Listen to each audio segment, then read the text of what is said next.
جب بنو امیہ کا بادشاہ عبد الملک بن مروان تھا، اس وقت ملک شام میں طاعون کی وبا پھیلی تو موت کے ڈر سے گھوڑے پر سوار ہو کر اپنے شہر سے بھاگ نکلا اور ساتھ میں اپنے خاص غلام اور کچھ فوج بھی لے لی، اور وہ طاعون کے ڈر سے اس قدر ہائف اور ہراساں تھا کہ زمین پر پاؤں بھی نہیں رکھتا تھا بلکہ گھوڑے کی پشت پر سوتا تھا۔ دوران سفر ایک رات اس کو نیند نہیں آئی تو اس نے اپنے غلام سے کہا کہ تم مجھے کوئی قصہ سناؤ،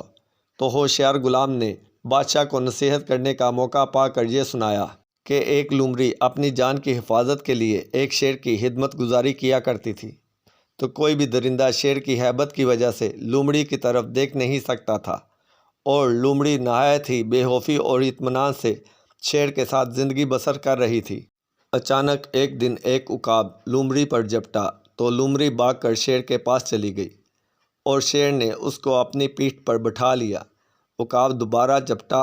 اور لومڑی کو شیر کی پیٹھ پر سے اپنے چنگل میں دبا کر اڑ گیا۔ لومڑی چلا چلا کر شیر سے فریاد کرنے لگی تو شیر نے کہا کہ اے لومڑی، میں زمین پر رہنے والے درندوں سے تیری حفاظت کر سکتا ہوں،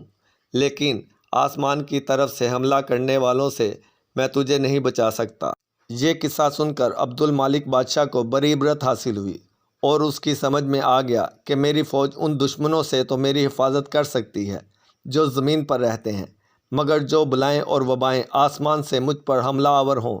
ان سے مجھ کو نہ میری بادشاہی بچا سکتی ہے اور نہ میرا خزانہ اور نہ میرا لشکر میری حفاظت کر سکتا ہے۔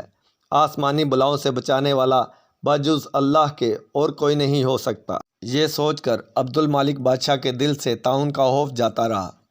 اور وہ رضائے الہی پر راضی رہ کر سکون و اطمینان کے ساتھ اپنے شاہی محل میں رہنے لگا۔